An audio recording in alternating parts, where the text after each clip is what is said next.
Então eu quero conversar com vocês, amados e amadas, sobre esse tema, os detalhes, alguns detalhes sobre a oração. A Bíblia diz aqui que Elias era um homem semelhante a nós. O que significa isso, gente? O que o apóstolo Tiago quis dizer com isso? Que Elias era um homem como eu e você, gente, ser humano, limitado, mas era um homem de Deus, e ele orou, e Deus respondeu a sua oração. Ele orou e durante 3 anos e meio não choveu. Depois ele orou e choveu. Ele orou a Deus e fogo desceu dos céus. E este homem era um homem semelhante a mim e a você, com pensamentos impuros, com desejos puros e impuros, com pensamentos de vingança, com pensamentos mais terríveis. E você pode me perguntar: como, pastor, que o senhor declara isso? Onde o senhor tem base para isso? Porque a Bíblia diz que Elias era um homem semelhante a nós. Conquanto somos crentes, somos povo de Deus, mas somos gente, sujeitos aos mesmos pensamentos, e temos os mesmos pensamentos impuros, desejos iníquos, planos que nós imaginamos os mais terríveis, porque o nosso coração continua sendo um coração corrompido pelo pecado. E se nós somos alguma coisa, se temos alguns pensamentos bons, puros, isso é graça de Jesus. Então não existe um clubinho especial na igreja de santos, que só a eles foi dado esta arma da oração. Queridos, de vez em quando eu vejo alguns pastores, alguns líderes, alguns irmãos da igreja, que eles passam para o povo que parece que não pecam, são perfeitos, são santos demais. Eu fui convidado a pregar na igreja, cheguei lá, falei na igreja que eu era um pecador e que eu tinha alguns desejos impuros. Eu coloquei, por exemplo, que tinha momentos na semana que eu não lia a Bíblia, que eu não orava. O pastor da igreja e alguns líderes escandalizaram quando eu disse que eu tinha pensamentos impuros. Meus irmãos, as pessoas preferem mentira. Então eu vejo alguns pastores, alguns líderes que transmitem para o povo, alguns crentes que parecem ter um clubinho especial dos perfeitinhos, dos santinhos. O que o texto quer nos dizer aqui, irmãos, é que eu e você, que fomos salvos pela graça, nós somos gente e Deus nos deu esta arma. A oração nossa é ouvida, não pela nossa perfeição, não porque nós somos os melhores, não porque nós somos os bonzinhos, mas é pela fé. É quando nós chegamos diante de Deus em nome de Jesus, Ele ouve para a glória do nome dEle. Então quando o texto diz aqui que Elias era um homem semelhante a nós, quer nos ensinar a bênção, quer nos ensinar o seguinte, que Elias era limitado, mas era um homem humano como eu e você, e que ele orou e Deus respondeu. Deus ouviu a oração de Elias, como Deus ouve a minha oração e a sua oração. Então quais são os detalhes da oração? A primeira coisa eu quero dizer o seguinte, gente: oração, além de você ter um momento no seu quarto para orar, porque a Bíblia diz, o Senhor Jesus diz em Mateus capítulo 6, que quando nós quisermos falar com o Pai, nós devemos entrar no nosso quarto e falar com o Pai em secreto. Sou eu e Deus. Oração é algo pessoal também, é algo que Deus quer desfrutar conosco e nós com Ele, de uma intimidade nossa com Ele. Por isso fecha a porta, ora ao Pai, conversa com o Pai. Esse é um detalhe da oração. Entendeu, bênção? Vocês entenderam? O segundo detalhe da oração é que a oração também, ela pode ser feita em comunidade. A Bíblia está cheia de relatos, de fatos, de homens de Deus, líderes que conclamaram o povo de Deus para a oração. Por exemplo, Josafá. Nós vimos que Josafá conclamou o povo de Deus, crianças, adultos, todos estavam em pé, clamando, orando, jejuando. Então por isso que é importante na igreja ter um momento de oração. Os líderes, os irmãos que Deus tem dado esse talento para poder, ou essa aptidão para orarem, para buscarem a Deus, que façam então, que reúnam para poder orar na igreja. Nós temos toda quarta-feira na igreja uma reunião de oração, onde eu presido a reunião com alguns líderes, e nós oramos, e nós clamamos a Deus. Entendeu? Mas o terceiro detalhe da oração aqui é que a oração, o apóstolo Paulo fala que nós devemos orar sem cessar. Deve ser algo contínuo.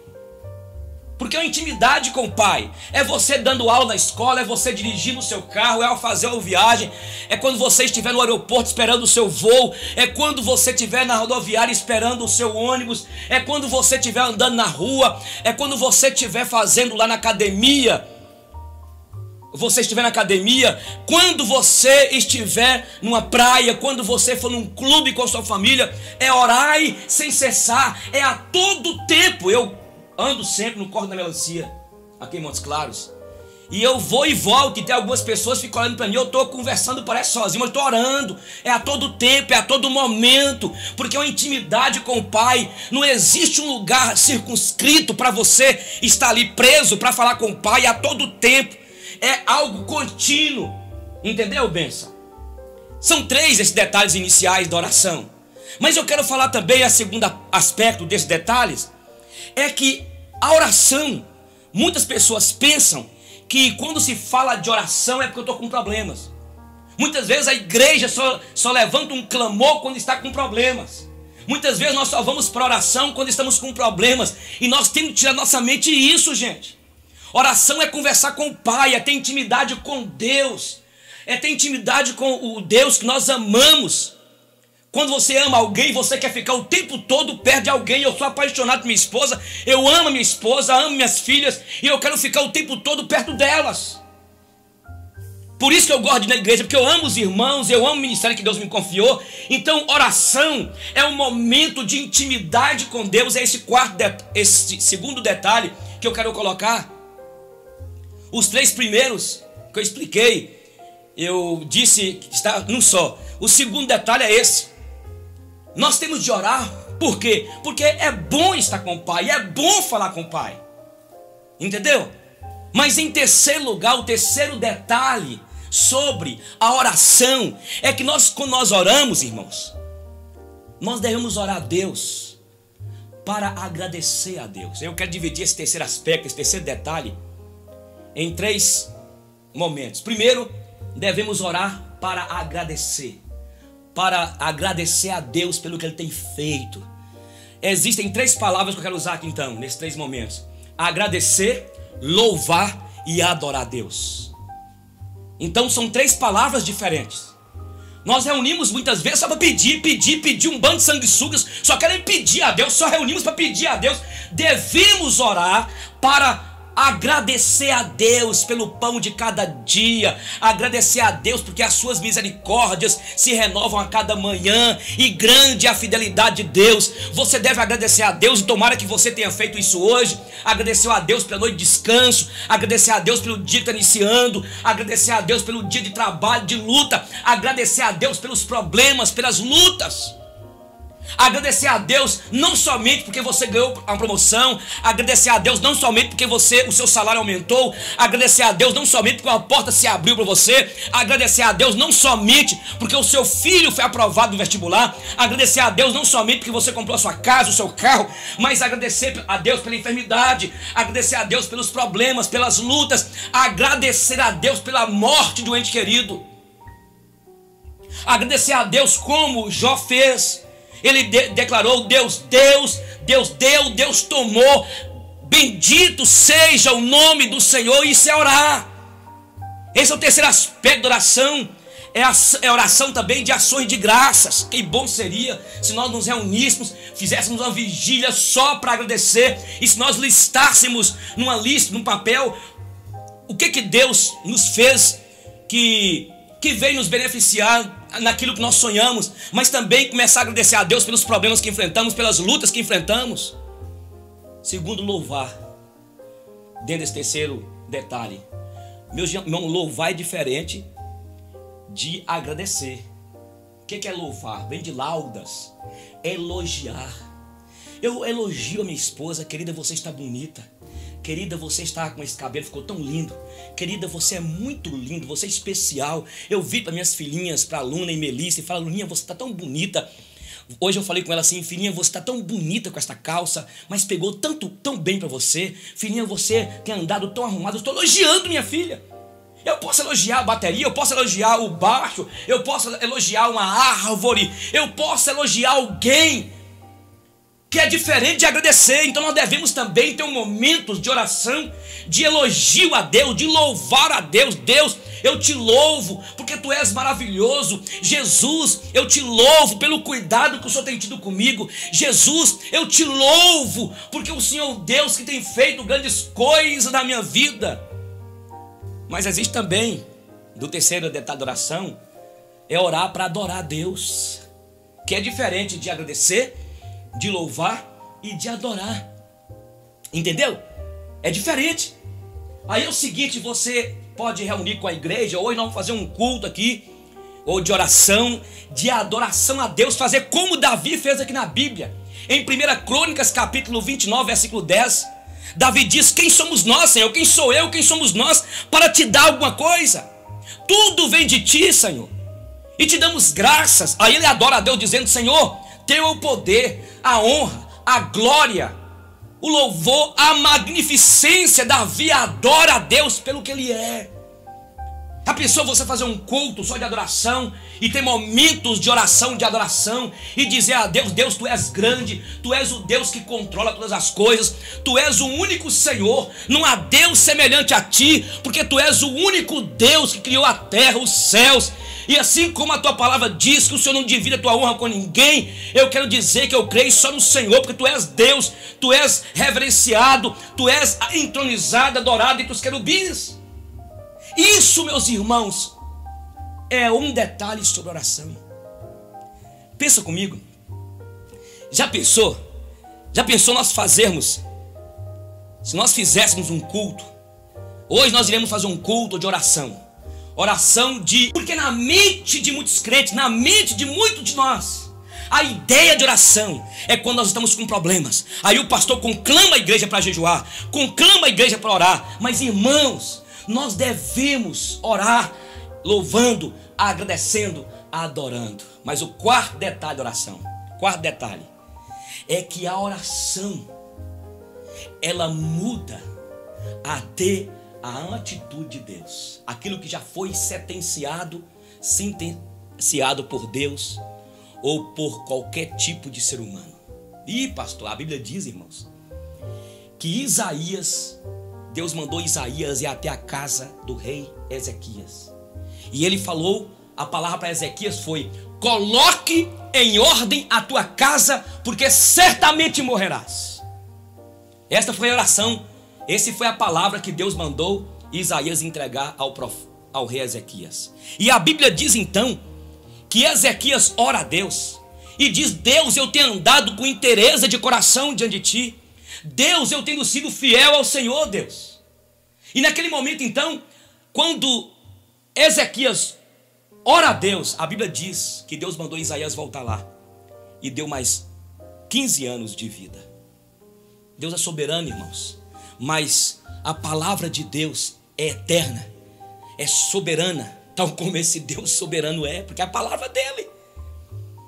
Então Deus mudou de atitude, mudou de ideia. Você que é calvinista, aprenda o seguinte: que tudo isso já estava nos planos soberanos de Deus. Talvez você está com medo, você está tremendo aí com medo, bênção, porque houve uma sentença contra você. Talvez você está enfrentando um problema na justiça. Talvez você já está com aviso prévio em mãos. Mas eu quero dizer para você: busque a Deus, clame a Deus. A oração, esse detalhe da oração, a oração pode mudar uma sentença. A oração pode mudar. Deus mudou de atitude, Deus mudou de ideia. Deus, por causa de um homem que orou a ele, clamou a ele, ele deu mais 15 anos de vida para o rei Ezequias. Você crê nisso, irmão? Você crê nisso, bênção? É este Deus, irmãos. Por isso que a oração, há poder na oração, não porque há algo bom em nós, mas porque quem é o Senhor Deus que ouve oração dos seus filhos. Portanto, peça. A Bíblia diz: pedi e dar-se-vos-á, buscai e achareis, batei. Buscar-me-eis e me achareis quando me buscardes de todo o coração. A Bíblia conta a história de homens e mulheres, irmãos, que os céus moveram.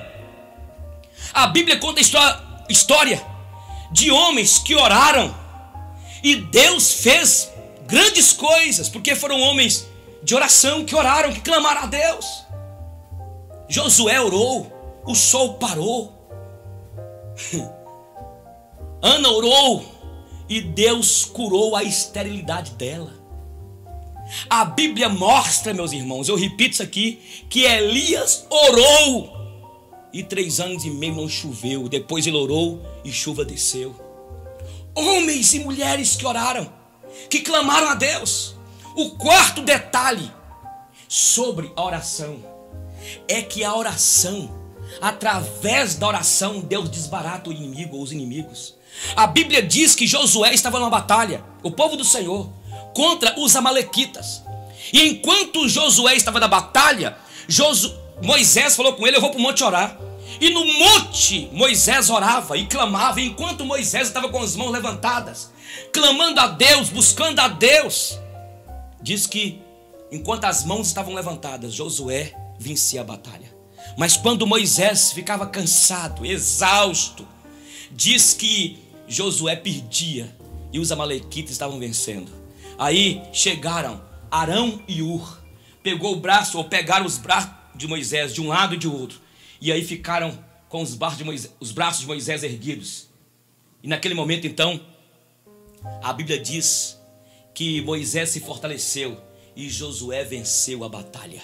Por isso a importância de orarmos juntos, de estarmos juntos, porque tem momentos que a batalha é forte, tem momentos que a gente cansa, tem momentos que a gente fica exausto, tem momentos que a senhora mãe fica exausta. Convide alguma irmã, convide alguém para orar por você, com você, clamar por você, porque talvez seus braços estão cansados, você está cansada, a batalha é terrível. Então convide alguém. Esse é o quarto detalhe da oração, porque Deus pode desbaratar o inimigo pelo poder do clamor, da oração. Talvez você esteja enfrentando um problema na sua família, no teu casamento, com o teu filho que está nas drogas, com a tua filha que te está dando trabalho, talvez com o seu marido, talvez seja um problema na sua empresa, talvez, amado, seja um problema na sua liderança, na igreja. Então clame a Deus, ore a Deus, porque quando nós oramos a Deus, Deus desbarata o inimigo. Por isso que é importante orar. Ora, gente, por que o nosso mestre Jesus, que não tinha pecado, que não tinha dolo, por que Jesus orou? O maior exemplo de oração foi Jesus, que orou, que clamou a Deus. Ele não tinha pecado, ele foi perfeito. Mas por quê? Porque Jesus, como gente, como ser humano, ele quer nos ensinar, quis nos ensinar a importância da oração. Há um propósito na oração. Então ore, bênção. Qual é o problema que você está enfrentando, para que Deus possa desbaratar o inimigo? Talvez você esteja enfrentando um problema com calúnias. Levantaram calúnias contra você, estão te perseguindo. Seja você um líder político, seja você um líder de igreja, seja a senhora que está enfrentando um problema na tua família, todos têm levantado contra você. Seja como Josué, continue, ou seja como Moisés, continue na intercessão, continue na intercessão. Mas há um quinto detalhe